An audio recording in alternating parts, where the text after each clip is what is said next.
Okay, ladies and gentlemen, we are back on Restream. Second hour of Draft Utopia. Second part of the show. We get the punters in the NFL predictions. And really, of this group of 5 punters, there's only 2 that I like enough to draft. But I put a minimum requirement of 5 punters in these rankings, over the years, Joey. But only 2 that I like enough to draft. And first punter is on Uga. Both punters in this game were members of the Cocktail Bowl, but yes, Brent Thorson. Brent Thorson out of Georgia is my number 1 punter in this draft. I think he's the best punter. And then Tommy Doman of Florida is my only round 6 punter. And then Jack Bomeister, Texas, Jack Stonehouse, Syracuse, and Devin Bale of Arkansas are guys I have in round 7. But I'm not as high on them as the consensus is. But we got to put 5 punters in, just for the heck of having 5 punters, just so we did the bare minimum for the punter rankings. But yeah, I'm not as high on the punter class. So if I'm not high on the punter class, I know this is usually the part where Joey goes, they're kickers, they're punters. I do like the kicker class this year, but I'm not high on the punter class at all. And Joey's usually not high on kickers or punters. So if I'm not high on the punter class and I'm trying to be optimistic about Florida and Georgia's kickers, but I'm not really optimistic about anyone else outside of Brett Thorson and Tommy Doman, that's very telling. But what do you guys want to add to this? You want me to get hang times? What do you want me to get?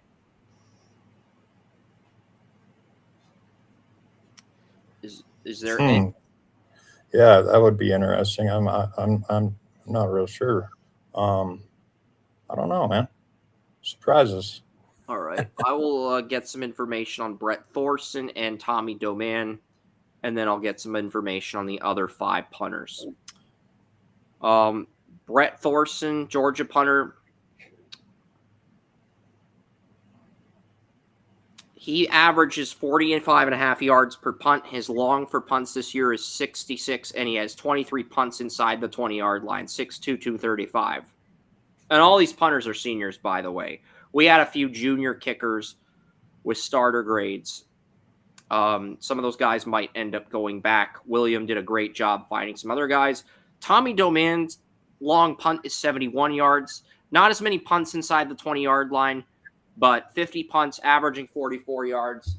But yes, I really like what both Thorson and Doman bring to the table as far as punting goes. Those are the 2 that I think stand out the most.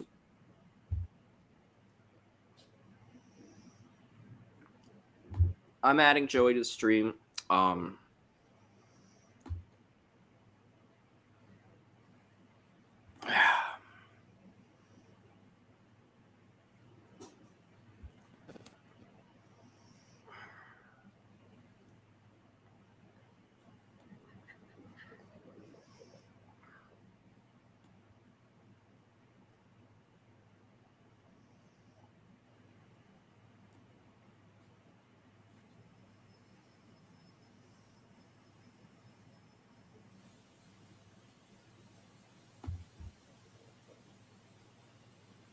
All right, but yeah, Thorson and Doman are the 2 that stand out. Bomeister, 6'3",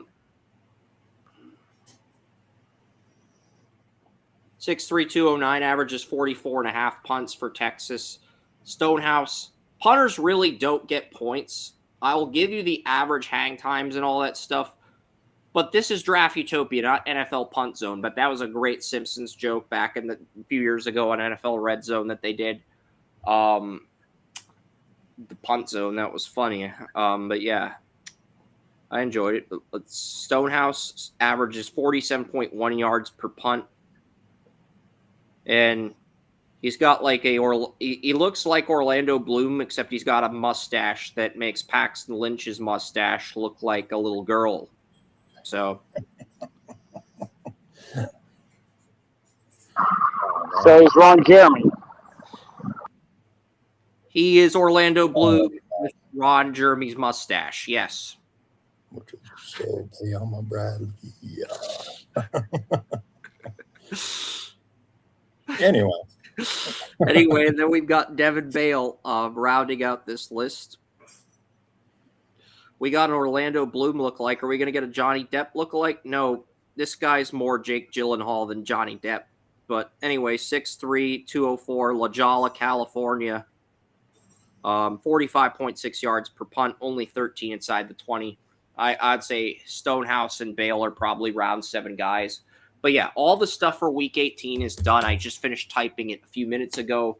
And the reason I started longer, because I couldn't get the game recaps until about somewhere through New Year's Eve when Ohio State was playing Miami. And then I decided we'll post the game recaps after the Buckeyes-Hurricanes game. So then we waited. And then Thursday, I did as much research as I could, but it was a kind of a slow Thursday because all the football games are on. It's hard to focus on Week 18. And then Friday, I did a lot more research on some of the games. I wanted to get like injury reports because when you're covering the MLS draft for 2 weeks and half-assing some of your recaps, you owe it to yourself and your audience to get as much details on these Week 18 games as possible because the playoffs are next week. And the more details you get leading up to the playoffs, the easier things are going to be for your team. So that's why I put a little bit more work into getting stuff up. And yeah. And these kickers are not impressive. The punters are not impressive. I'm going to put it like this. Andre Smith spent 2 years in Canada. He was on a practice squad, picked up by the Browns, and he's missed 3 kicks out of about 50 all year. Okay, you can get these guys as undrafted free agents. You can. And they're still going to be what they would be. What Andre about Smith? You like, Joey? Remember a few weeks ago you talked about the Hawaii? I am still a huge fan of his, but that does not change my point. You can get him as an undrafted free agent. No, you can't. He's a 4th-round guy on my end. And you know what? If he goes in the 4th round, he's going to get a nice payday, and I am not going to get upset with him for that. But there's a good chance kickers and punters, they're basically 1-year loaners. All their deals are 1 year. Even if they have a 2 or 3 year deal, they're still 1 year. I had a 5th-round guy in 2019 or 2021. He's made a nice career as an undrafted free agent with the Chargers, but hey. Yeah. And a lot of times that's what it takes. It's not about who gets drafted when it comes to kickers and punters. It depends on what you can do in that year, because it is a year-to-year position. Andre Smith's probably going to be re-signed by the Browns. It's going to be a 1 year deal. Might be a 2 year deal, but it's technically going to be a 1 year deal. Because 1 year is all kickers and punters get. It doesn't matter how good a year you have. Unless your name's Justin Tucker. If your name's Justin Tucker, then you get the deal until you get hit with sexual allegations. Then you have a career. Yeah. So outside of Justin Tucker, everything else is a 1 year deal. And for everything else, because you heard some coins under the bleachers yesterday, for everyone wondering what this twitching is in the background, my brother got me, my brother hates bird teams, so he got me some poker chips of some bird teams for Christmas. You got Louisville, you got Kansas. Oh, and they're magnets too, Joey. Delaware, you get the Delaware hen on the front, the UD on the back. You can flip the chips either way. They're really cool. Florida Gulf Coast, Southern Miss. Now, magnets are the best. Magnets are the best. Some of my best art is from an artist who turned her art into magnets. I can put it on the refrigerator. I can put it on other things. It's like, and I can just peel it off. Yeah, I want to be.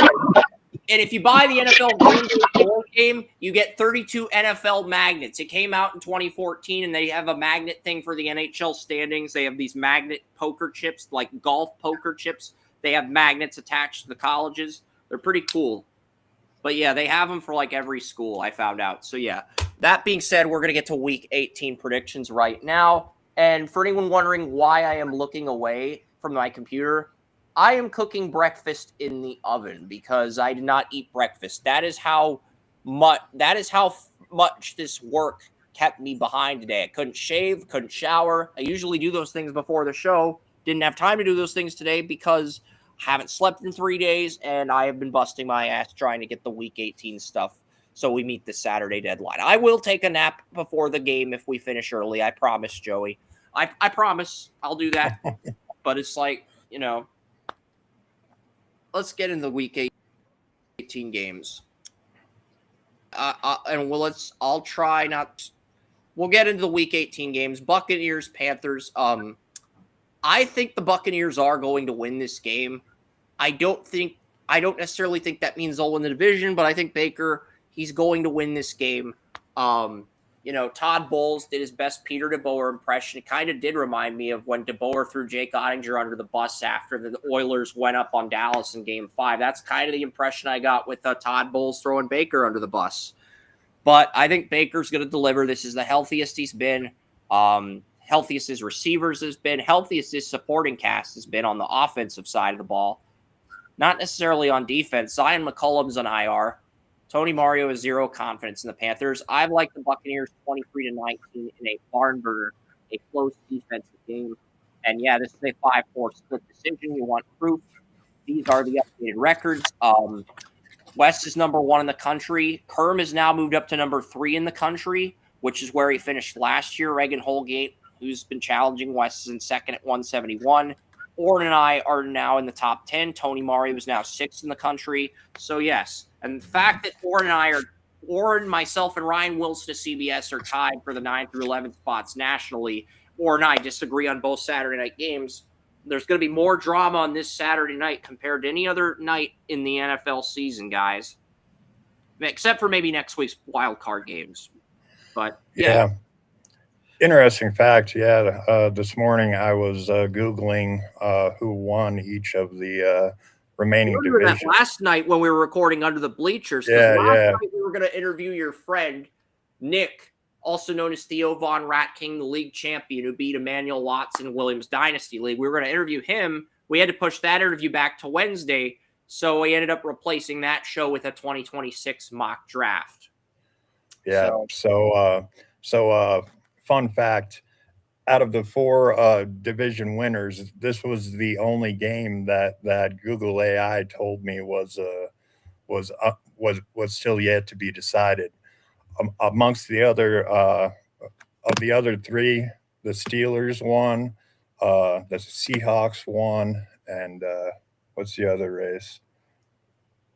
Yeah, and when I was Googling how to design a draft simulator, Google AI gave some advice, but they didn't give advice on like how to put players together and stuff. And one of my friends on X, not going to name them, they found some AI stuff for making simulators, and we applied that and eventually got the simulator that we have now for the MLS that we're going to put together for the NFL. But I don't want to, the less details I share, the better, because we don't want to, if all our competitors know that all you have to do to make a simulator is use AI, that's going to put Draft Utopia at a huge disadvantage, as well as some of the other established sites like NFL Draft Buzz or Mock Draft Database can put those hardware.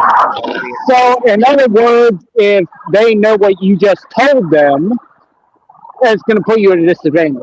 Yes, not just me, our other competitors as well. So the less I say, the better. That's why I just show the visuals. I try not to say anything else. Yes, sir. You talk a lot.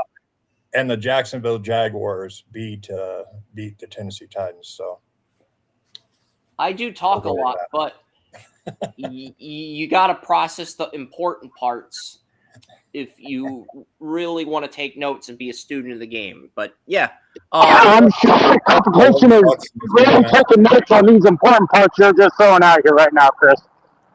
Well, yesterday I was just horsing around with a mock draft. Seahawks, Niners. My half-brother Ward is a 49ers fan, just like William. He actually got to take a photo with Frank Gore in the airport. And when the Rams won the Super Bowl, Ward did hang up the Rams Super Bowl 56 banner. I think Ward cursed the Rams when he did that. I do. I'm that superstitious to where I believe Ward is single-handedly responsible for cursing the Rams after a Niners fan hang up because the Niners fan hung up the Rams Super Bowl banner. Fun fact: a Niners fan hung up the Rams Super Bowl banner. That technically means the Niners own your franchise. That's technically what it means, right, William? Am I wrong here? Nope, I completely agree. Chris, here's the thing. As much as the 49ers offense has struggled this year, their defense is still one of the best in the NFL. I've watched all 22 on a couple of their games, and they are still one of the best in the NFL. Their defense is very, very good. I'd say probably top 8, top 9. They're not, top 2 or 3. But, without Bosa, without Mikel Williams, without Fred Warner, they're the juggernaut you're used to. Yeah, but they're still one of the best. But they're not the juggernaut, as you said. Yeah. Yeah. I have reservations about picking you to go to the Super Bowl. Well, we'll have that conversation next week on our playoff special. This week, we're just going to sort out the NFC West. We're going to find out if I'm correct or if AI is correct, because I don't believe AI is correct on this game. I think the Niners are going to win. Seahawks are favored by 1.5, though. The bookies are favoring the Seahawks. So, well, the 49ers pretty much have about the number 1 offense since Brock Purdy has come back, and they have actually absolutely been smoking it with not even, their top 2 receivers being out, but Pearsall is the only receiver that we have that really, has a career in front of him. Ayuk is gone, and against the Bears, Kittle was out. Tongas just stood up and did exactly what Kittle did, catching 6 out of 7 passes for, 60-some yards and a touchdown. He put on a show the same way, and outside of that, Christian McCaffrey, he is getting older, but he's what, like 2,100 yards so far this season. It's like I said, the Niners may not be a complete team on paper in terms of their roster, but the coaching hires they've made really mask a lot of those deficiencies. Yeah, and that's one thing when Kyle Shanahan, the media will tell you it's only Kyle Shanahan. That could not be further from the truth. That could not be further from the truth. Like I told William on Under the Bleachers yesterday, your offensive coordinator is Clay Kubiak, the younger brother of Clint. You have Saul at DC. You have Boyer at special teams. Gus Bradley's assistant head coach of the defense. I've been hearing that Kubiak may be up for head coaching jobs. I think Clint Kubiak. I told William yesterday that I think Clint Kubiak's going to replace Vance Joseph in Tampa if they miss the playoffs.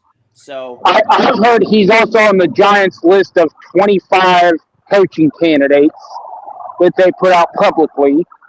The biggest freaking list I've ever seen in my life. And I heard he's on the long list. Yeah, he's on John Mara's Ouija board, as I like to call it. John Mara's Ouija board. That is the official name of the Giants coaching list. That's one way to put it. Shit, it's like I have never seen a list with so many damn people on it, both people who still have jobs and people who could potentially get fired, and people who have been out of the league for 2 years. I mean, they just got random names, and it's like they got random names and throw them on a list and said, we're going to interview them. Hankerson's the Niners receivers coach. They also have Mick Lombardi as the quarterbacks coach. So when I say the Niners coaching staff is stacked, I'm talking about the whole thing, top to bottom, the operation. Yeah. And very much so. Before we get to the Sunday games, that is my oven. Sorry, Ron Torbert. Sorry, Falcon Saints. That is my oven. If you guys want to begin previewing this without me, all right. So anyway, while Chris is off wandering, when Salah was in New York, it was pretty obvious that was going to end badly, and I said very much so, that we could bring back Robert Saleh, and it absolutely turned out to be the right move. I mean, the best pass rusher that we had against the Bears that was healthy was Bryce Huff, and when that's the case, that's just not a good thing. But Brock Purdy has absolutely matured, and watching him play these last few weeks, which I've gotten the opportunity of, and 5 total touchdowns each week. I mean, he has absolutely been on top of it. Hadn't had a receiver. Pearsall played some, but then he got dinged up again. He's one tough dude, but he needs a full season to rest and get. And I'm glad you mentioned that, because that is a very big lesson to all NFL owners, GMs, and everything. It's like Brock Purdy has really matured, and that's the thing. Young quarterbacks don't always just come out like barn burners and 100%. The best in the league. I mean, you can see it this year. Yeah. It's like none of the quarterbacks this year that were drafted, I think there are 5 of them, have come out and stamped their place as the future of the NFL. But every single one of them, outside Dylan Gabriel, who I still want to kick into the sun, has shown that they have that potential. So are all these guys going to get time like Brock Purdy did? Because Kyle Shanahan made it clear to the owner that this is the best quarterback on our roster. Give him time. And right now we're seeing what happens when you give him time. Compared to 2024. I still believe that. I mean, I would take any of the first round QBs in 2024 over the entire 2025 field, but we will. There's 3 QBs in 2025 that I like enough that won Player of the Game. Dart joined that club last week, and it's been Tyler Shutt and Cam Scattaboo, and not Cam Ward. I said Cam Scattaboo instead of Cam Ward by accident. Sorry, guys. I've just been swamped. I haven't ate breakfast yet. My meds aren't in my system yet, so why am I holding pigs in the blanket? I could see Cam Scattaboo trying to play quarterback. He just put his head down and run on a quarterback sneak and hit a brick wall and try to run through it. Yeah, I would trust him to play quarterback in a pinch. I mean, kid is tough as hell, man. And every time you think he's going down, he bounces right back up. People were knocking him, and I drafted him in every one of my fantasy leagues. 4, but I love that kid, and I love what they've done with Jackson Dart. Because Jackson Dart finally showed that. My only concern with Jackson Dart and Cam Scattaboo is that they could very well end up only having 3-year careers each, because they like to put their head down and run through brick walls. Yeah. That is not good for a long NFL career. Well, it's the same thing with Jaden Daniels, but Jaden Daniels doesn't have the frame of either one of those guys. Yes, the Giants are like the 90s cartoon Street Sharks. Jackson Dart, Cam Scattaboo, what else? Malik Neighbors, and what other player of the Giants offense would be a Street Shark? But yeah, that's basically what the Street Sharks did in the 90s. They were trying to rip off Ninja Turtles, which was a huge hit at the time. But yeah, Jackson Dart, Cam Scattaboo, running through walls. That's basically what the Street Sharks did. So who's the final member of that Giants Street Sharks? Is it Theo Johnson? I'll shut up, but it's fun to speculate on this. Oh no, and maybe Andrew Thomas, left tackle. I don't know. Who knows? I don't know how many times, because I watched, Jackson Dart for 3 years before he came out of college, and I was counting how many times, and then I finally lost count on how many times he got his helmet knocked off. And well, I mean, if you're not going to change him, he's already said that. Let him do his thing. Yeah. I mean, can't bitch about it. Let them go out there and win, because they can create magic with the leadership and the confidence those guys bring. I know you and Joey both picked the Saints. I do think the Saints have a path to victory. I picked the Falcons, but it's like I picked the Falcons because of the Saints' injuries. Olave, being out, Olav being out. Olav's been the security blanket for show the last 3 weeks, and Kamara's out. Also, Devin Neal's out. So if they had Devin Neal or Kamara to run the ball to take some pressure off, they are getting Peter Ruiz back, but they're basically their three best offensive players outside of Shaw. Kamara, Olav, Devin Neal, all out. You do have the tight ends at full health, Juwan Johnston, Foster Moreau, Taysom Hill. But you're going to be dependent on the tight ends with no receiver, with Olav out, and no running game. You're going to be dependent on Kendre Miller and your tight ends, basically. And to mention something, this is going to likely be Taysom Hill's last game with the Saints. He's going to go out there and want to do something, and hopefully Kellen Moore lets him. He's done so well for them and been such a great, player, just overall football player. His IQ is off the charts and everything else. I'm not saying the Saints can't win this game, but Show's got to. But this is one of the hardest games to pick from a momentum standpoint because the Falcons intercepted Stafford 3 times last week, and Tyler Show's been dealing the last 3 weeks. And which one of the two is going to sustain the momentum to end the year on a bright note?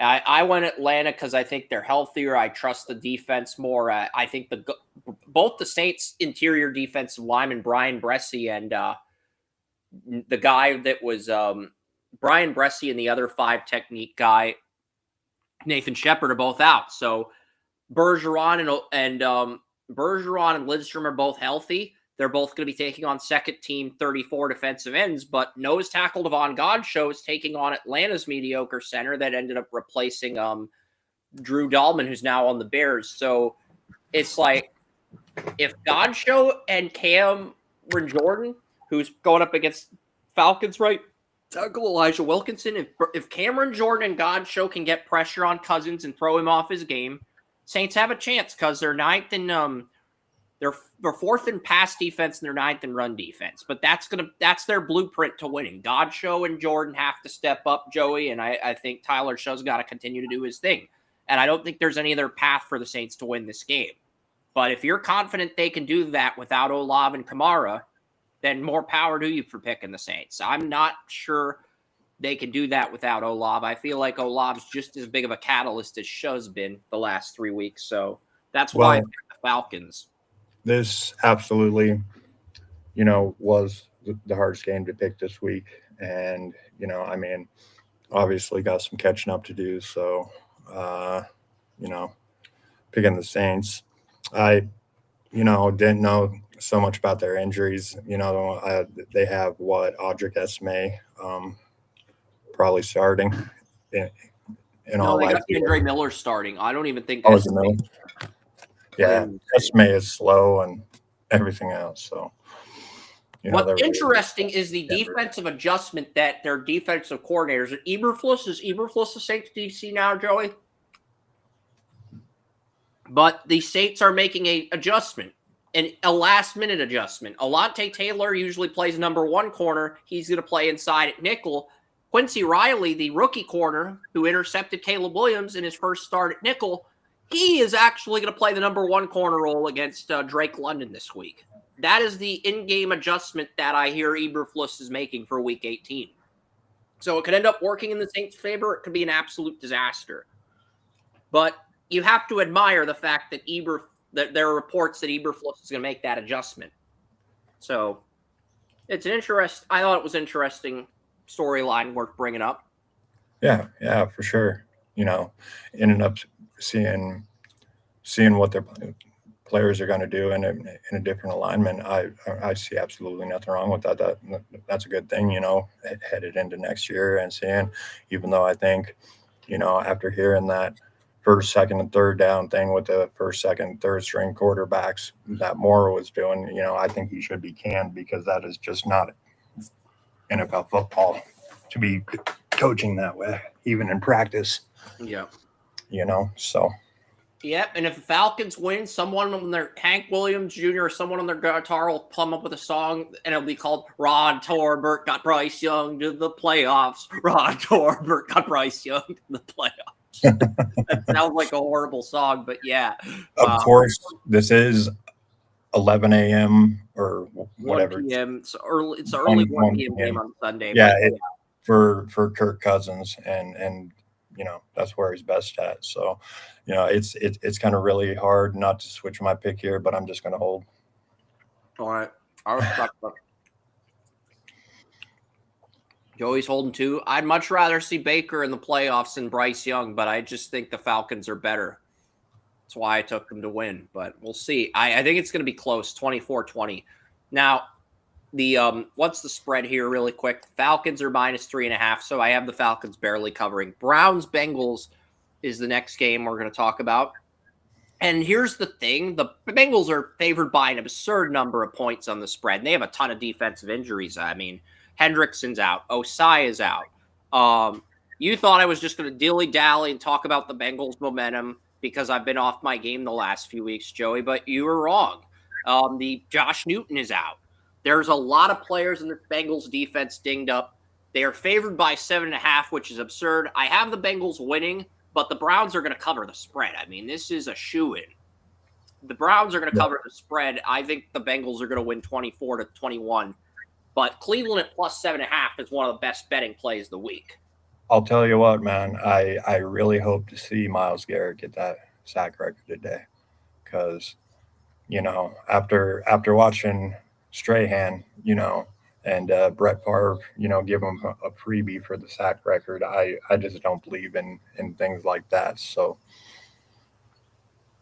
hopefully he gets it, and I mean he's playing the best football. If he doesn't get it, I want the failure to be as about spectacular as the Malcolm in the Middle episode where Reese, the older brother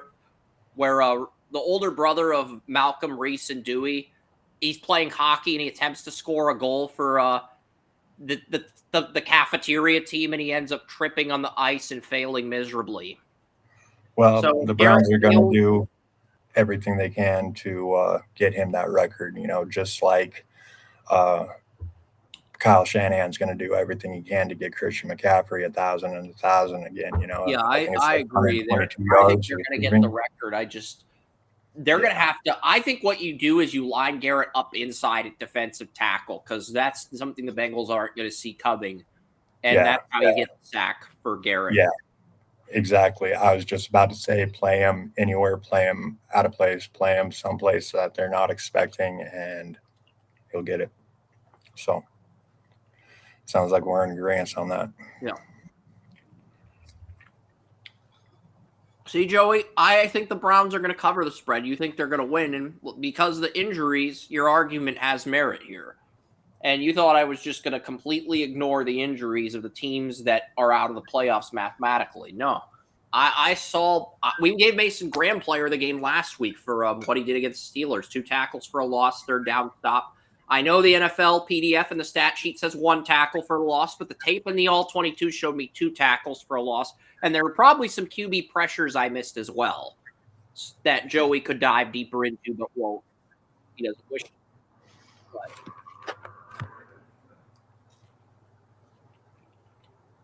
you still there, Joey? It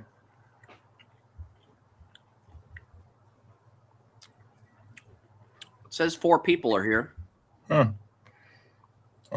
Maybe that. Joey's here. Mike's just not turned on. Oh, I got you.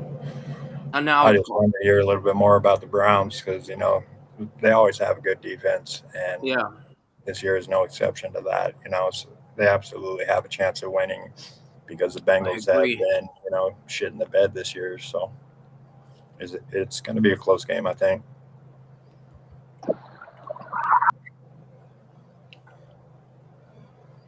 You back that, Joey? Mm.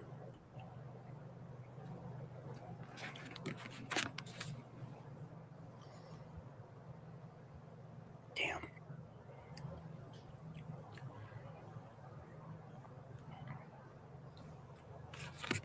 All right. Can you guys hear me?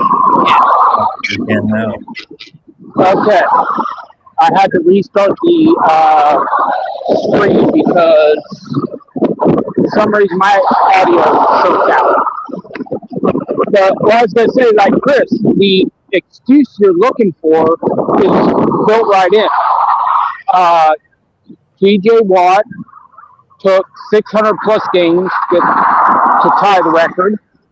Strahan had 500 snaps, not games. Had over 500 snaps to get the record.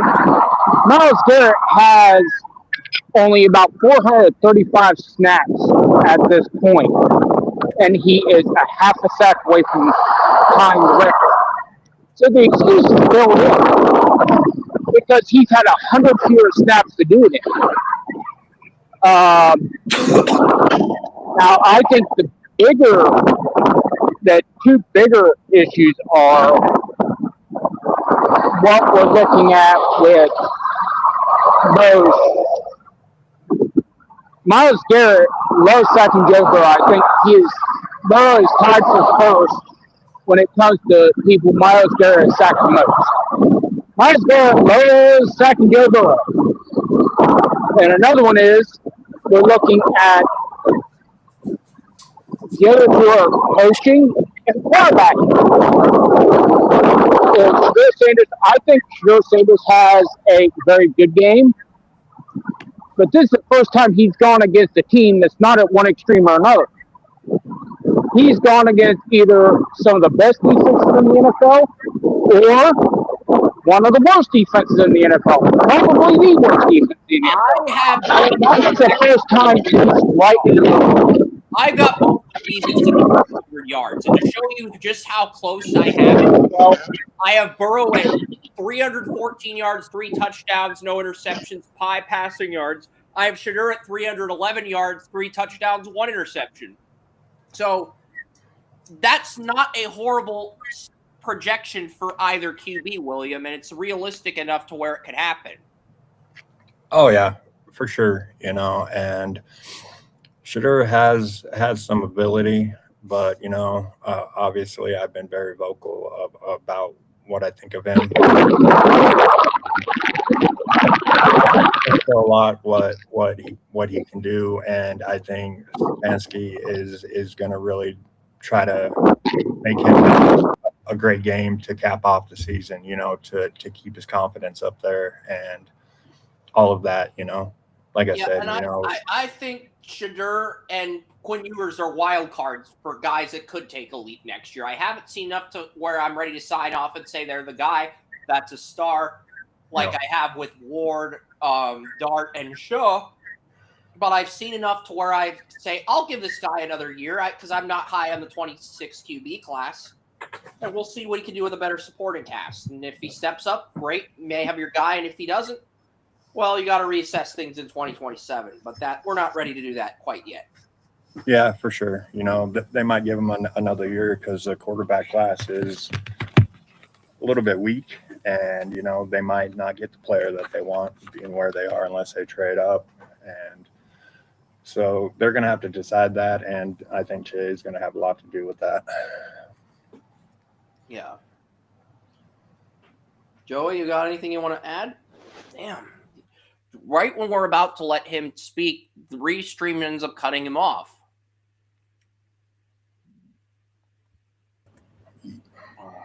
That sucks. All right.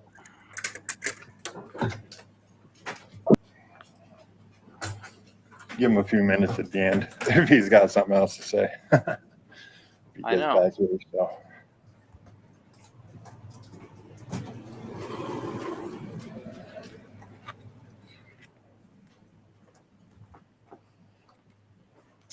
Oh.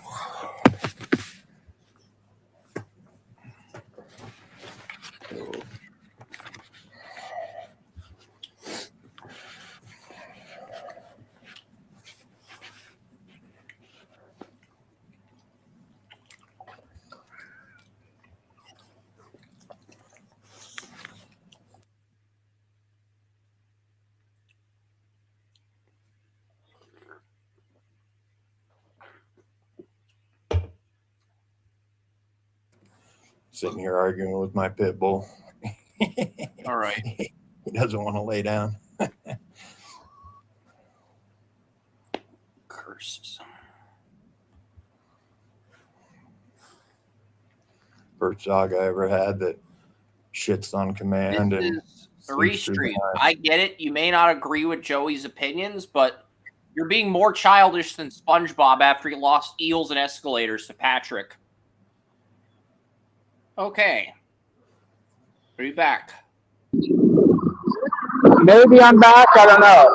But here's the thing. We're going to give the bottom line here because there's way too much time wasted trying to see where my connection was. The bottom line is this is going to be a very good game for both quarterbacks.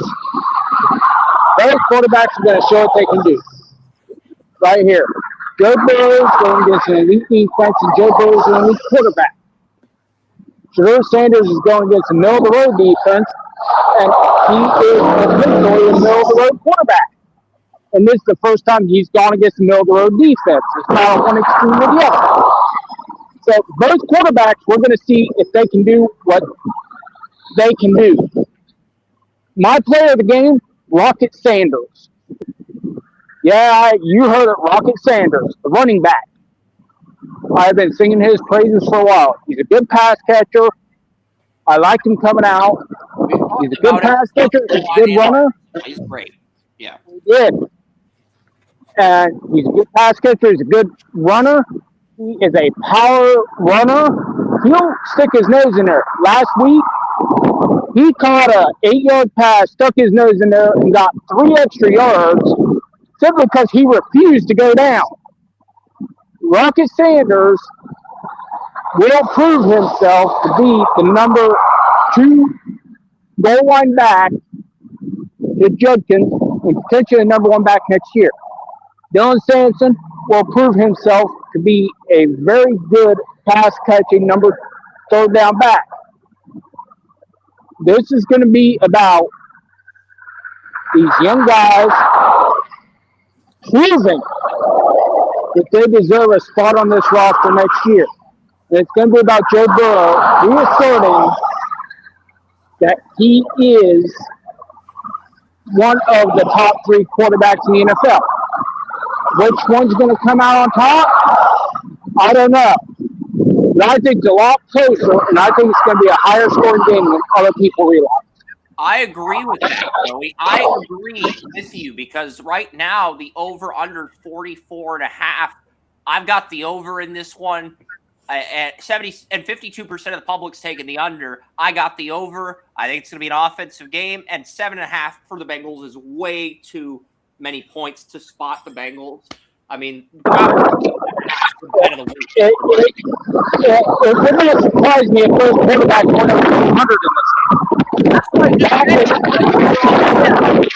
Get over 300 yards. Then we are in agreement on this for once. I've got Shedeur at 311, 3 touchdowns, 1 interception. I've got Burrow at 314, 3 touchdowns, no interceptions. That's the difference. That's how close I think this is. So that's right around where I have it. So, I mean, we're on the same page. We might disagree on the overall winner, but as far as the thought process of the game goes, we are exactly on the same page. So that's pretty rare to where we disagree on a game winner, but we agree on the game outcome, how it's going to play out. So love to see it. But yeah, Packers-Vikings. Appreciate you guys letting me pivot to that game. But yeah, Packers have Clayton Tune starting. They're resting a lot of their starters for the playoffs. It's Clayton Tune versus McCarthy. The Vikings are minus 7.5. And I know McCarthy's beaten a lot of teams as of late. 1 player of the game against the Commanders and Giants. 2 of the bottom half pass defenses in the league. Packers are one of the better pass defenses. And Clayton Tune is due for a signature game. So I've got the Packers winning in an upset 21-14.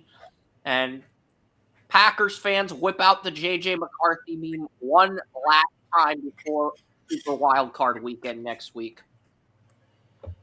And every week, whenever a behind-him quarterback loses, whether it's Stafford, whether it's Josh Allen, I just keep seeing the J.J. McCarthy meme on X. And it's like, guys, he had 2 good games against the Giants and the Commanders. Can we stop with this childish nonsense? But no, people just want to keep making J.J. McCarthy memes.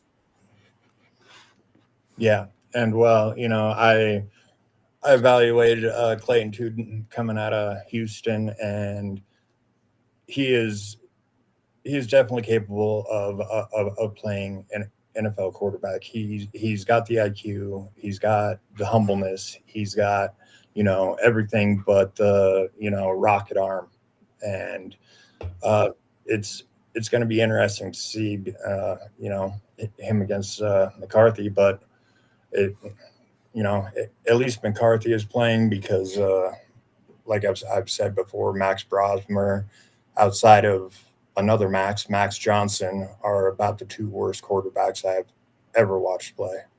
And yeah, uh, it's yeah. Anyway, I still wish Brosmer the best, but he's just not an NFL quarterback. He might be an XFL quarterback, but Yeah, I agree.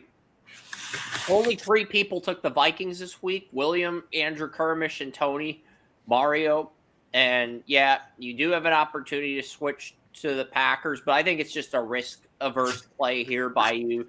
You have more. I've got some catching up to do. So What? I've got some catching up to do. So I'll hold where I'm at, and All right. we'll see what Sounds happens. good. Cowboys Giants in New York. I've got the Cowboys winning, but I think it's going to be a much closer game because here's the thing: the Cowboys have Kalen Carlson as their number 1 corner, but they cut Diggs, Bland's on IR, and Siobhan Revel Jr. also out for this game. So Dallas is much thinner at cornerback now compared to the start of training camp, when people were saying they had one of the deepest cornerback rooms in the league. So, and I just think that's interesting note there. Yeah, and everybody knows how I feel about the Cowboys. Fuck the Cowboys. But you know how it is. I What do you think? An entertaining, engaging question for William, Joe. You are going to want to hear this. What Giant are you putting on? It's a good question, Joe. You have to admit, it's an original, entertaining question on my end. You have an entertaining question. I have an intellectual question. That's a nice question. So, William, answer his first. He's got this.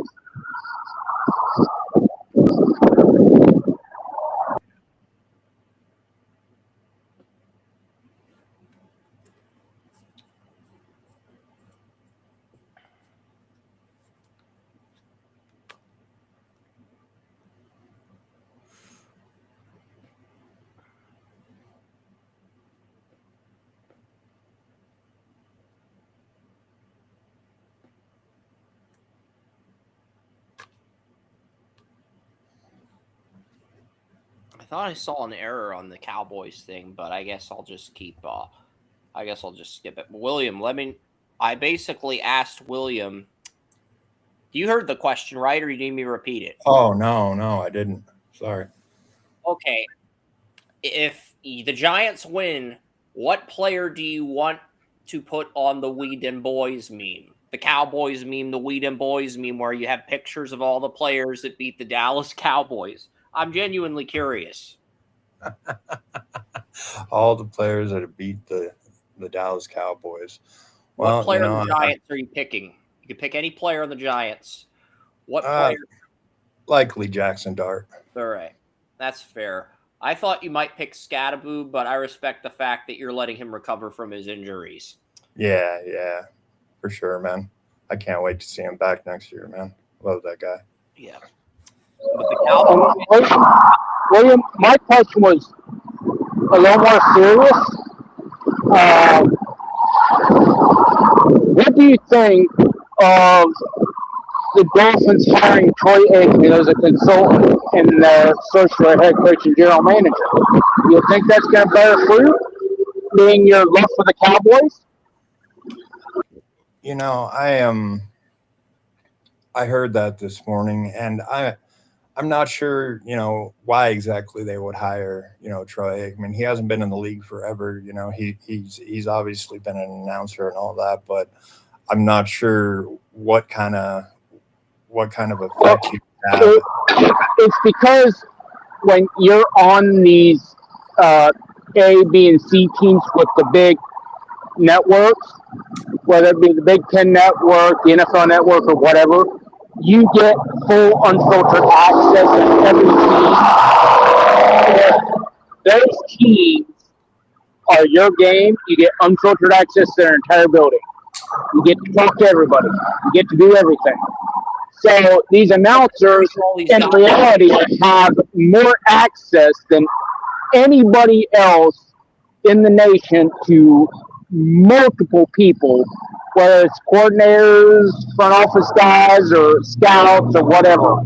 So that would be why they would have come after Troy Aikman. Yeah, well,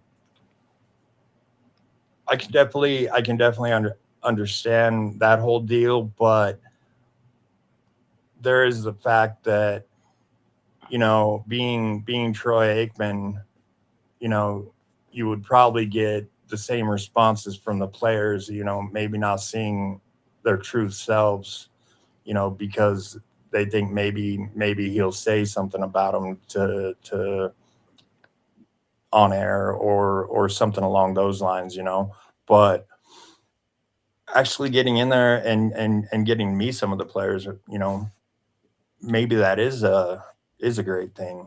Yeah. I mean, what I've heard, they asked that question.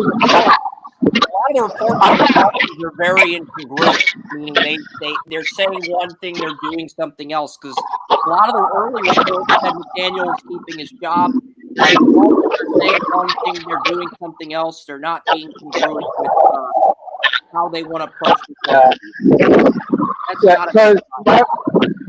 that question, I asked William that because that question was asked to Dustin Fox on the Ultimate Cleveland Sports Show, and Dustin Fox works as a commentator for the Big Ten Network.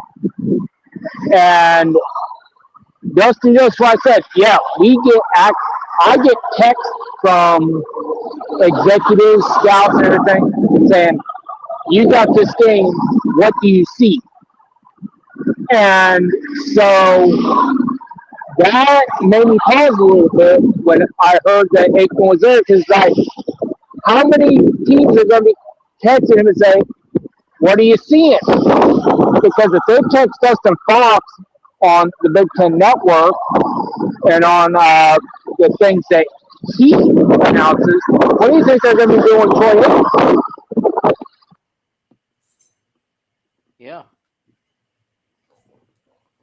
That's a good point. Yeah, definitely understandable, and the Giants are just as depleted at receiver as the Cowboys are at corner. Wan'Dale Robinson is supposed to be out. Hodgins is out. Jalen Hyatt is out. Bo Collins is out. Neighbors is out.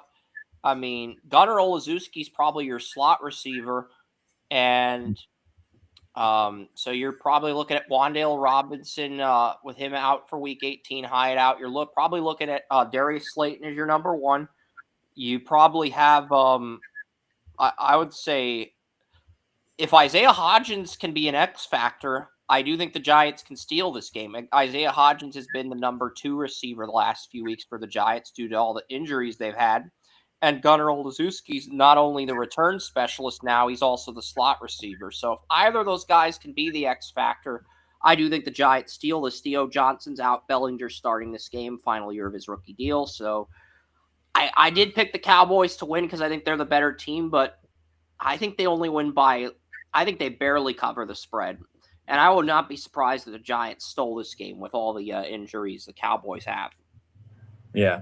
And Tyrone Tracy, being a former wide receiver, I hope he's a better wide receiver than he is a running back, because maybe they plan on using him a little bit to catch some passes. But, as a running back, he can barely make it past the line of scrimmage half the time. So, that's one of the reasons I picked Cam Scatabo in fantasy league. I knew he was going to take over, and I said that he was going to take over that backfield in no time, and he absolutely did. So Titans Jaguars is interesting. I am taking the Jaguars to win, but what my initial impression with the Jaguars is Gladstone's going to be a kick-ass GM, and Liam Cohen was, because my initial impression of the Jaguars heading the preseason was going to be Gladstone's going to be a kick-ass Wall Street Jordan Belfort type GM, and Liam Cohen is going to be the butt of jokes when it comes to NFL head coaching hires. Jaguars turned out to be the opposite. Gladstone has been made more of the bad, surprisingly brilliant. Well, you have to realize a lot of times it's not about the coach themselves. It's about the personnel, how they fit in the team. And I think Cohen fell into a perfect scenario. Now, that being said, they're looking at Tennessee. They seem to be responding well to their interim head coach. So, what does that say about their future? They if are responding to interim. By the way, Joey, the reports are that Matt Nagy is going to get the Titans head coaching job. I think that'd be a horrible move for the Titans. I would much rather stick with an interim head coach or go out. That is the most underwhelming, unconvincing hire I think I may have heard in the last several years. Well, here's the thing, Joey. Matt Borzinga, when he was assistant GM to Brett Veach in Kansas City, his best friend in that Chiefs front office was Matt Nagy. So he'd actually be bailing out the Chiefs if he stole Nagy from them, and the Chiefs would get a better offensive coordinator. So. I can understand it because some of the things I've heard about a couple of GM hires were made by higher-ups that were once employed by those people. So connections are so important. So I can understand it from that perspective. But still, come on, you got to have some quality to your hires, man. You got to have a little pride in yourself. I mean, connections and alignment are important, but pride. My brother hates the bird teams in the NFL, and clearly the bird in the background is being wants us to get to the bird teams. There's got to be some pride there. Nagy is a good offensive coordinator. He has proven that he sucks as a head coach. I mean, personally, if I was them, I'd say, you know what? I'd hire Tommy Rees, just straight out, and say, this guy's going to grow with Cam Ward. He has a Nick Saban pedigree. Let's do it. Because Nick Saban's coaching tree is the 4 guys in the national championship are from Nick Saban's coaching tree. Okay, let's just point that out. Anybody from Nick Saban's coaching tree right now is hot on the commodity list. Because of that, the national champion will be from Nick Saban's coaching tree. I don't think Rees is going to – I think Rees will be a star head coach in 2 years from now. I don't think he's ready now. I feel like he's being – He's not. Up, but yeah, he's not, but you're right. He is being propped up, and he's being propped up because Nick Saban's entire coaching tree right now is on fire. And they just like I was a student at Slippery Rock when Signetti was at IUP. Fun fact, by the way. IUP was in the PASC conference, which is where Slippery Rock plays. But yeah, let's get back to Titans. The Titans thing is just is when you hit me with Nagy, I was like, I just kind of lost my shit a little bit. So sorry. I thought Tracy picked the Jaguars. He did, so I need to edit that right now. Does Tracy pick the Jaguars? I thought I changed that. Jacksonville. I'm editing that right now. I'm fixing that for you, Tracy. And then we're going to get to Colts Texans. So Jaguars is the first lock of the week. And then Colts Texans is another lock. But yeah, Riley Leonard starting for the Colts. So this is what's interesting, though, is a few weeks ago, heading into week 15, the Jags put Braden Smith on IR. Jalen Travis, a tackle out of Iowa State, that William and I really liked. Former Princeton tackle is really emerged. The right tackle for the Colts on that rookie deal. So, gotta love it. Gotta love it. Gotta love the big guy. agreed. Yeah, big guy making some waves. I mean, he did have a good pass block rep against Walker, even though Trayvon Walker did sack him. I like the Texans here. I'm going to make sure everybody has the Texans. Double check that right now because I swear. Yeah, everybody's got the Texans. All right, cool. Everybody's got the Texans. I'm going 21-17. I think this is closer than the experts think. Jets and Bills. I mean, I got the Bills, but Brady Cook is bad. Like, he's making Tim Boyle look good. 1 touchdown, 7 interceptions. What? He's making Tim Boyle look like a competent quarterback. How? Brady Cook, 1 touchdown, 7 interceptions. That's Brady Cook, the Jets starter. God, that's pathetic. You know, Jets, if you They're having a job at McDonald's waiting for him or something. It's like, I mean, Jets, if you want to secure the right to don't break Tim Boyle in competition for Brady Cook next year. Break the ground and lose every game. No. Disregard that. No, absolutely not.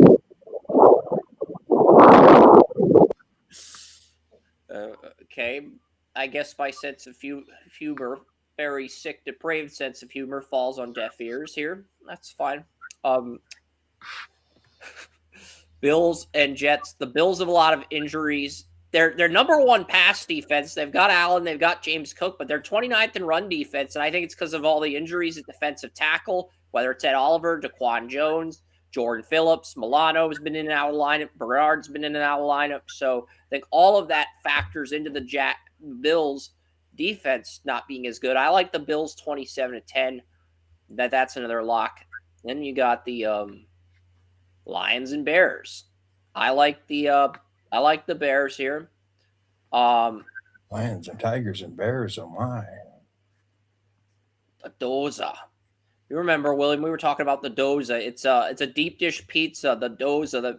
There's a pizza called the Doza. That's my nickname for Fernando Mendoza, but the Doza is a deep dish pizza. It's got cheese, pickles, and barbecue sauce on it. Pickles instead of pepperoni and barbecue sauce instead of marinara. And it's called the Doza deep dish pizza. It's great. Yeah, that cracks me up. Especially if the Raiders pick him. Raiders. The Raiders draft the Doza. Broncos, Chargers. I like the Broncos here. I think the Chargers cover, though. The Broncos are 13.5-point favorites.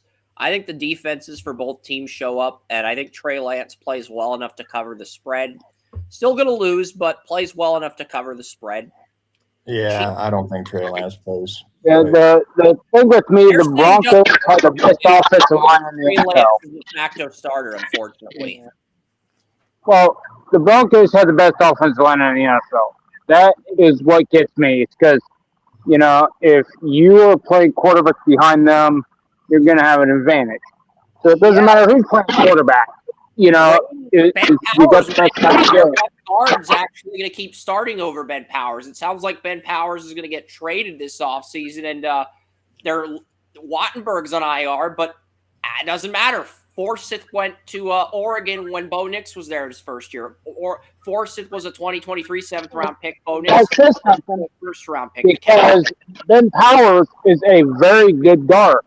So that says something about the Broncos' offensive line and how good they actually are. Yeah. And I can guarantee you somebody's going to make a trade for Ben Powers because the guy that they have at left guard who filled in for Ben Powers is an RFA. So that pretty much means Ben Power. And they gave Luke Wattenberg a 4-year extension or 3-year extension at center. So that really says everything you need to know there. Chiefs and Raiders, it's Chris Oladokun versus Kenny Pickett. Steelers 22 7th-round pick, Steelers 2022 first-round pick, and they did cut Oladokun as a rookie. Could you imagine if the Steelers had taken Brock Purdy and then cut him as a rookie? How bad that would have looked? Oh, man. I'm sure it would have been something, man. Yeah. And it was like, I was just reading that again. Yeah, Brock Purdy doesn't get near. Oladokun did go ahead of Brock Purdy. He was the last QB, I think, in that draft picked ahead of Purdy. Yeah. South Dakota State. Yeah. And that whole draft was pretty weak on quarterbacks, but Brock Purdy, turned out to be a gem, Yeah, and I was originally going to go with the Chiefs, and even though Max Crosby's out, they still have Tyree Wilson. They still have Malcolm Koonce. Josh Simmons is out. Jawan Taylor is out. The backup tackles are both an IR. I do like the backup Raider defensive. I do like Koonce, and I do like Tyree Wilson against these backup third-string Chiefs offensive tackles. And I have a little bit more confidence in Pickett than I do in Chris Oladokun. Give me the Raiders. I know I've been burned by the Raiders numerous times this year, almost as much as Joey's been burned by his Browns. I have been burned by the Raiders when I pick them. I'll admit it. I'm enough of a man to admit it. Give me the Raiders, 18-17 in an upset. Daniel Carlson makes 6 field goals, and he kicks his way out of the Raiders getting the number 1 pick. Daniel Carlson makes 6 field goals, screws the Raiders out of the number 1 pick. Cinema. That's cinema. You have to admit, Joey. Daniel Carlson making 6 field goals to beat the Chiefs 18-17. I agree that that's cinema, but I already got the Raiders penciled in with taking Mendoza number 1. I'm not the biggest fan of Mendoza, but I admit he's playing number 1. I agree. And number 1. Brady talked about it. And I said it's going to be the Raiders. I said it's going to be the Raiders. And I'm not going back on that. Because I agree with you that cinema is the thing. I agree with you that would be great cinema. Quarterback. And he also told me that, if Mendoza, the Raiders end up slipping to 2, a team trades up for Mendoza, they're going to take Dante Moore. That's going to be their contingency plan. So if Oren's in town, the Raiders have already locked in for next season. Oren's information is based on the contingent that Dante Moore isn't on for $10 million a year to stay at Oregon. I mean, like I said last week, we have to look at NIL as a real thing. I agree. And so I don't think more comes out. I think Oregon says, you know what, this guy has potential. He's not ready for the NFL big time yet, but he is ready for the NCAA big time right now. And we're going to pay him more than he would get on his first year of the NFL contract. And we're going to keep him around for another year. I think that happens before. As many as 3 quarterbacks that go in the first round. The problem is we don't know who's going to go in round 1 outside of it. Could be Diego Pavia. If the team like the Jets loves him, but he has an attitude. It could be Dante Moore. West brought up last night, and Carson Beck was the guy I did have rated ahead of Mendoza the last time I updated my QB rankings. So I don't think any of these quarterbacks are worth more than 15th overall. I'm saying I think they did. First, and I think the Jets take a QB at 17 with the Colts pick, and maybe the Steelers take a QB at 18. That's what I'm saying, Jimmy, and that's realistic. The Steelers are a wild card. Yes. Steelers are a wild card. 17, 18 are wild cards. So we could see a QB run at 17 and 18 after pick 1. But other than that, I think every other team's going to punt on a QB early. I think Mendoza goes number 1, and then after that, I don't think we see another QB in the first round. I think it depends. If the Jets could choose to go for value over need, same with the Steelers, but they could also choose to trade for stopgaps. We'll see. It'll be a fun off season. But yeah, I'm going Raiders 18-17. William and Orrin took the Raiders. Cardinals, Rams. Everybody took the Rams. I got the Rams and the Cardinals. I do have some news on the Cardinals from Tony Mario and urinating to Tony Mario's rumor that I heard about the Cardinals. They are keeping Jonathan Gannon and they are firing Drew Petzing. 0 for 2, as I told William on Under the Bleachers. Those are both the wrong moves, in my opinion. Because here's the thing about Gannon. He is a very playable player, and his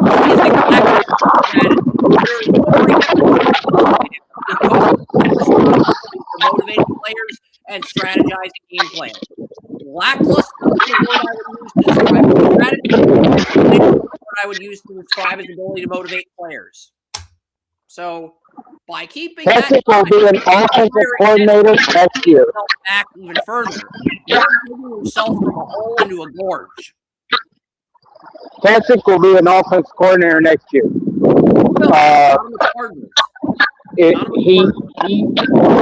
Not with the Cardinals, no. But he is a great offensive line. I talked about when he was hired as Cardinals offensive coordinator. He was quarterback coach for the Browns. He did amazing things with quarterbacks. He is a very good offensive line at the level he is. And he knows the West Coast system as well as anybody in the league. And he can make it work. Now, what you know is who's going to hire him. And I heard going into replacement for Petzing. I think it's going to be Reggie Wayne because here's the thing. When Nick Sirianni was the Colts offensive coordinator to Frank Reich, he did 2 things. 1, he made sure Gannon was the DB's coach in 2018. And 2, he told Reggie Wayne when he's a player, you're going to be the future wide receivers coach when you retire. So start preparing now for that role.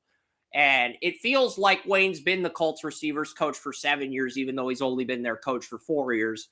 And I think the thought process by Gannon here is if we make Reggie Wayne our offensive coordinator, maybe we can recapture the Marvin Harrison Sr. magic with Marvin Harrison Jr. since Wayne played with Sr. And now he could coach Jr. And if you're the Colts, you let him test out the waters of being OC because if Shane Steichen sucks next year, you're most likely firing him. And on top of that, if Reggie Moore kicks ass as the Cardinals quarterback and by some miracle transforms Brissett, a QB he played with, into a playoff quarterback, Colts can just bring back Reggie Wayne and coach him even more. Now, Chris, to your thought.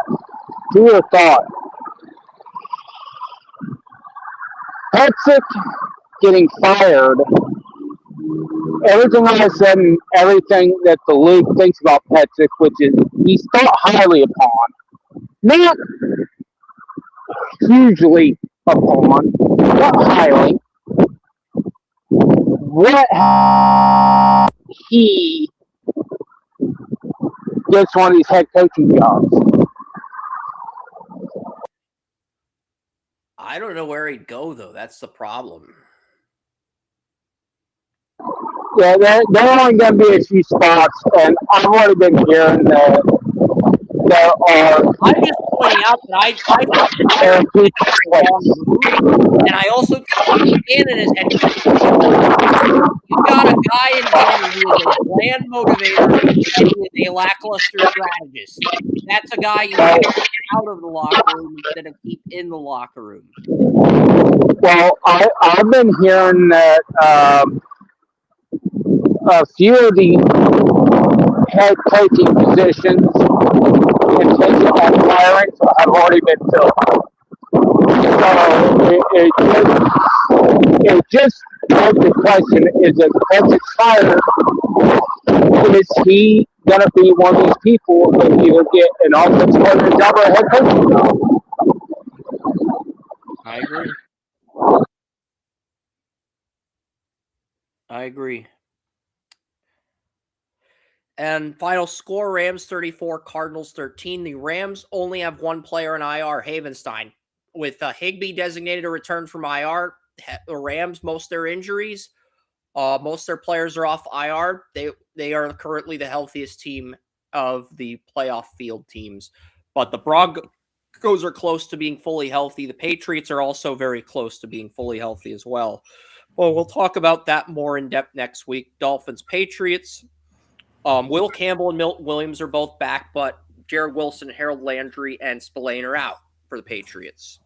I did not have time to go through the injury report for a lot of these teams after the Patriots because it was like 6 a.m., 7 a.m., and I still had 2 write-ups to do, and I haven't slept in 3 days, so that's why the beard's here. That's why I haven't showered. I did change my shirt from last night to today, so at least I did that. But when I'm this swamped with work, I prioritize my work over my health, and it's not always the smartest choice, but just saying.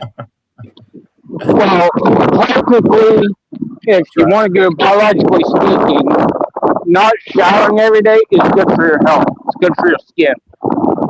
As long as you keep a healthy diet. If you don't keep a healthy diet, then it's bad for your skin. But if you keep a healthy diet, it's really good for your skin because the things that come out of the pores are like fruits and vegetables and enzymes. From them, it really helps the skin.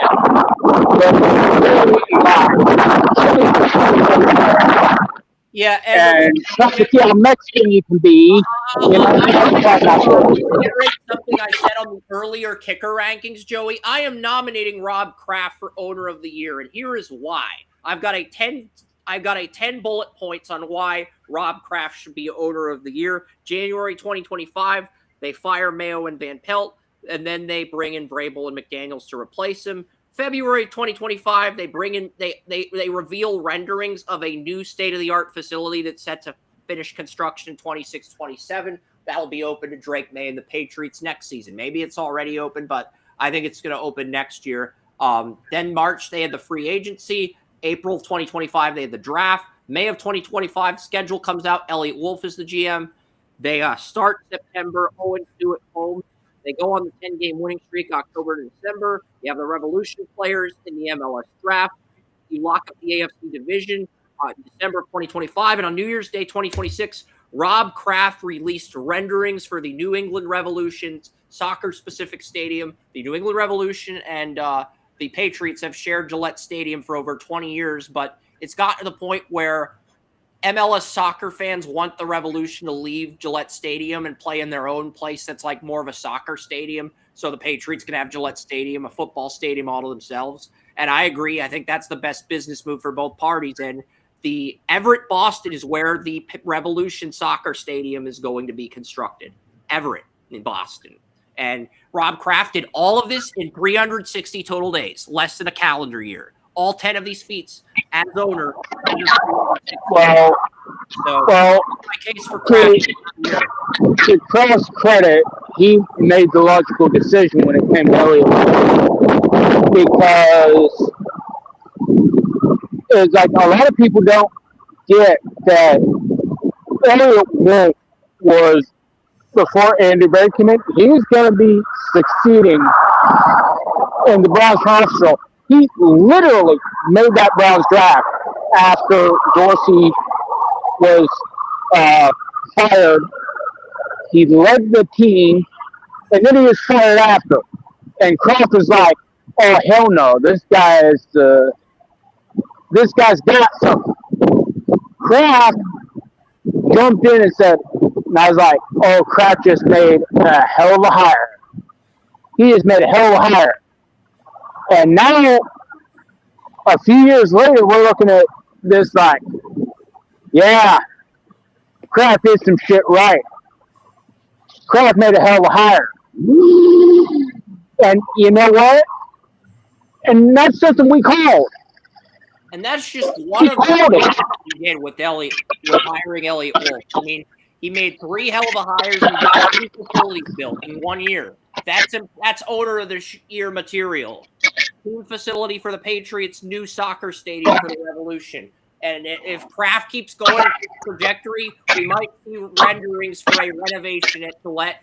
I don't think they're going to build an indoor stadium in Boston, but you never know. You never know. You never know because it's Boston. It's Boston. You never know what Bostoners are going to do. You know. I think the Patriots embrace playing in the cold, so that's why I don't think Kraft is going to build a new stadium at this juncture. Maybe in 2030, late 2030s, early 2040s, he does it. But I think a renovation hands-on success of playing outdoors with the 6 Super Bowls under Belichick. Yeah, but Robert Kraft is known throughout the NFL as one of the masters in the league. Yeah, no matter what you say about him or how he may conduct his personal life, when it comes to football operations, he's one of the best. I mean, you can't. I mean, he's like the modern day Eddie DeBartolo. If DeBartolo didn't get caught up in that scheme that he was not even aware he was in at the time, but he felt the fallout of, and he was forced to sell the team, and he sold it to his son-in-law, or no, he sold it to his nephew, which it comes to 49ers with the Yorks. Well, that turned out to be a pretty good decision. His last decision was also a good decision. That he was one of the best players in the NFL. And Kraft seems like the modern day DeBartolo. It's like he's gonna treat, I think it was Jay Crawford that said he was working for the Patriots at the time for the summer. He said Robert Kraft was the most driven, the most punctual, but at the same time, one of the nicest men he had ever come across. So, I mean,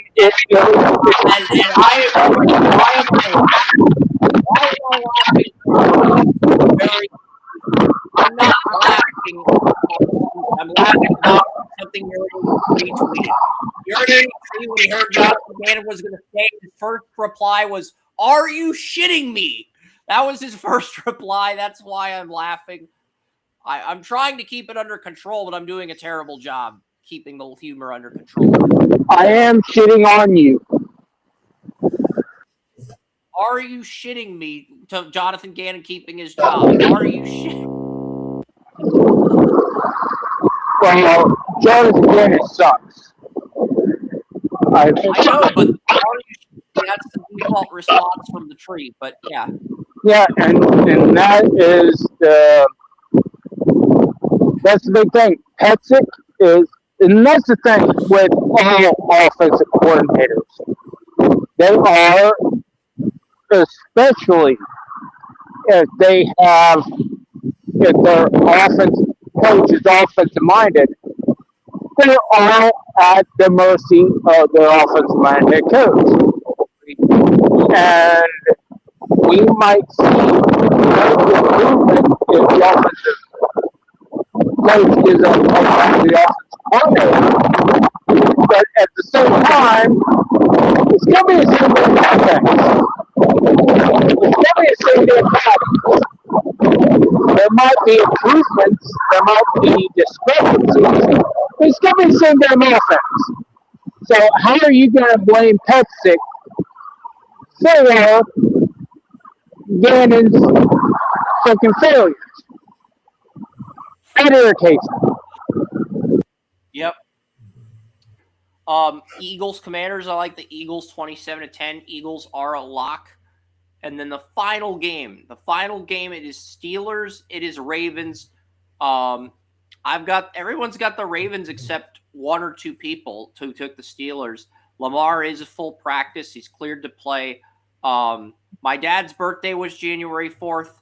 Unfortunately for Steeler Nation, Derrick Henry's birthday is also my dad's birthday, January 4th.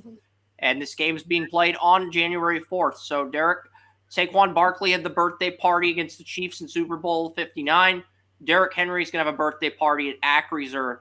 And it's going to be about the worst trauma the Steelers have received since the playoff loss to the Browns. Nation, how did it feel to throw your season so Myles Garrett doesn't get the sack record? Because that's what's exactly going to happen. You didn't want Myles Garrett to sack record against you. You literally wouldn't throw to his side of the field. You didn't even look that way. And now you got the Ravens. The Ravens are angry. The Ravens have something to play for. He's got his job on the line. He doesn't make a couple more wins here. Lamar Jackson may want to go. Guess what? The Ravens got something to play for. You decided you didn't want Aaron Rodgers. I agree. Well, guess what? That's going to hurt you because being on the backside of Myles Garrett and his butt is missing the playoffs. I guarantee you. You just very well may have given up your chance at the playoffs right now because you thought that you had a leg up on the Ravens. Well, the Ravens go play a match, and it ain't going to be nice. Okay, I've got something this is pretty hilarious. This was a simulation of the NFL 5 years from now. The playoffs expand to 8 teams. The Patriots are playing Arch Manning and the Jets in the AFC. All the AFC teams have 11 wins. The Jaguars are playing the Colts.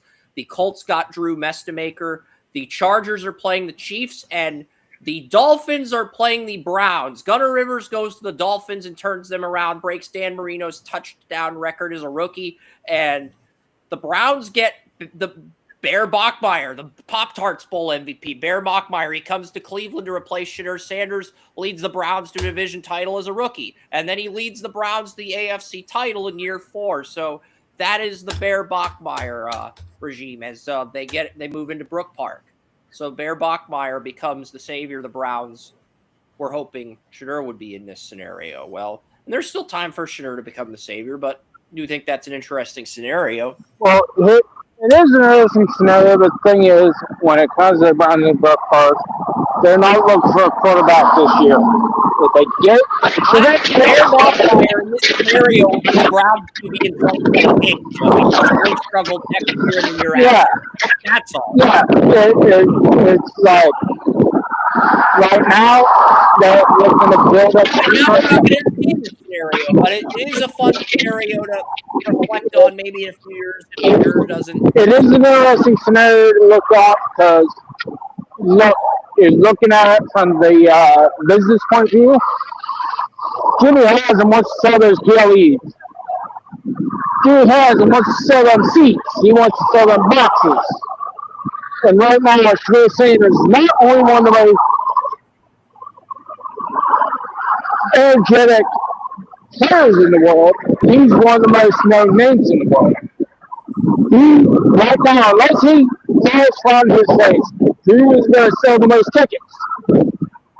And Jimmy Haslam's looking at the tickets. He's looking at the jersey sales because he's a businessman. He wants the money. And right now, Shedeur is giving him the most money. Now, that might not be the same thing. But right now, the money talks. Yep. 23-17. I've got the Ravens beating the Steelers in overtime. William, thoughts on this game? Final thoughts before we sign off? Well, like I said, man, it's going to be interesting to see what happens after what happened with Google. They say Pittsburgh is going to win, but Google AI saying Pittsburgh is going to win, but if Pittsburgh wins, it's just a prelude to CJ Stroud's next playoff victory. And I think whoever wins this game is going to be on the Monday night game. The reason I say that before we sign off, I think the winner of the NFC South is going to host the first wild card game at 4:30 next week. Then the Saturday night game will either be Amazon Prime in Jacksonville, or it'll be the Patriots on CBS. And then whichever game, the Jaguars will either get the Sunday 1 p.m. game or the Saturday 1 p.m. game. Yeah. Packers will probably play Bears and the Rams, I would think. I'm a little bit bullshit. I'm saying right now is like, I think the Steelers' arrogance is going to catch up with them. Because remember, on 2 occasions, once at the end of the game and once at the end of the half, Aaron Rodgers looked straight over at the coaching staff and told them to shut the fuck up. Let them do it. And guess what happened? They lost. I think the arrogance is going to catch up with them. I think the Ravens win. I think the Ravens win the division. And because the Steelers got arrogant and didn't try to win. They tried to keep Myles Garrett from getting that sack record against him, and they ended up losing that game. And the Ravens are coming to take no prisoners. That arrogance is going to cost them. Agreed. Arrogance is going to cost them the North Division. And yeah, I'll quickly show you guys who each everyone picked. So Tracy and Daniel Keyser, who's a Packers fan, is pissed off at the Ravens winning. We're the only 2 that took the Steelers. So yeah. And then next week we'll have the playoff games. And I think whoever wins this game will be hosting the Monday night game on ESPN, because it's been the Buccaneers on ESPN the last 2 years. But I think it's probably going to be – I think the NFC South winner will be hosting the Saturday afternoon game on Fox. So they'll probably put – because it makes logistical sense to put the winner of this game, a Sunday night game, in the Monday night time slot. It makes the most just for the wild card round, and then you can go best to worst with the remaining 4 games. But yeah, playoffs next week, 9 a.m., mock draft show, 10 a.m. You know, our yearly extravaganza where we have our playoff predictions for from the wild card up until the Super Bowl week. Our yearly, yeah, and then then I'll have a birthday dinner with my family afterwards. So yeah, all right, that'll do it. I have not slept at all in 2026. I've had 0 hours of sleep. I'm going to probably get a little bit of sleep before the games today, and I'll probably promote both of these shows as well as the week 3 predictions once each hour leading up to a kickoff at 4 p.m. All right. You guys, Later, guys. Get drunk.